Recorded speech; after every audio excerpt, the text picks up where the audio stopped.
लोकसभा निवडणुकीची रणधुमाळी सुरू आहे। यावेळी सत्ताधारी आणि विरोधक आमने-सामने आले आहेत। आरोप प्रत्यारोपांच्या फैरीही सुरू आहेत। तर निवडणुकीच्या या धामधुमीत आयाराम आणि गयारामांचीही चलती सुरू आहे। मात्र हे सुरू असतानाच धाराशिवमध्ये अत्यंत वेगळी घटना घडली आहे।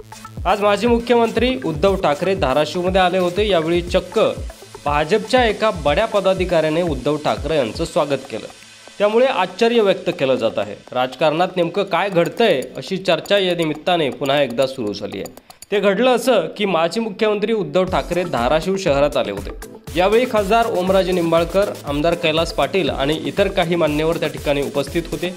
प्रचार रॅलीसाठी उद्धव ठाकरे आले होते। मात्र या स्वागतामध्ये एका नेत्यानं उद्धव ठाकरे यांचं स्वागत केल्यानं सर्वांचेच कान टवकारले आहेत। भाजपचे तुळजापूरचे नेते देवानंद रोचकरी यांनी तुळजाभवानी मातेच्या कवड्यांची माळ घालून उद्धव ठाकरे यांचं स्वागत केलं। त्यामुळे आश्चर्य व्यक्त केलं जात आहे। धाराशिव येथील सभेपूर्वीच हा प्रकार घडल्यानं भाजपच्या जिल्हा कार्यकारिणीत एकच खळबळ उडाली आहे। रोचकरी हे ओमराजे यांचा प्रचार करणार असल्याचंही सांगितलं जात आहे।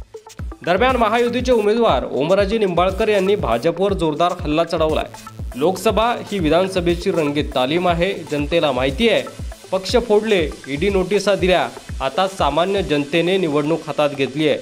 सर्वोच्च न्यायालयापेक्षा जनतेचे न्यायालय मोठे आहे। लोक न्याय करतील। स्वच्छ होण्यासाठी शिंदे गट आहे का?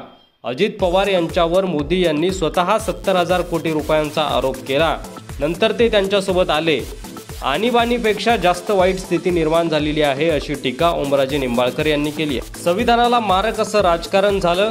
वर्षा सोडताना उद्धव ठाकरे यांच्या डोळ्यात आसवे आली होती असंही यावेळी ओमराजे निंबाळकर म्हणाले। मात्र या सगळ्या दरम्यान भाजपच्या नेत्यानं उद्धव ठाकरेंचं केलेलं स्वागत हेच सगळ्यांना आश्चर्याचा धक्का देऊन गेलंय। यावर तुमचं मत कमेंट बॉक्समध्ये लिहायला विसरू नका आणि असेच व्हिडिओ पाहत राहण्यासाठी आपल्या चॅनलवर नवीन असाल तर सबस्क्राईब करा, व्हिडिओ जास्तीत जास्त शेअर करा।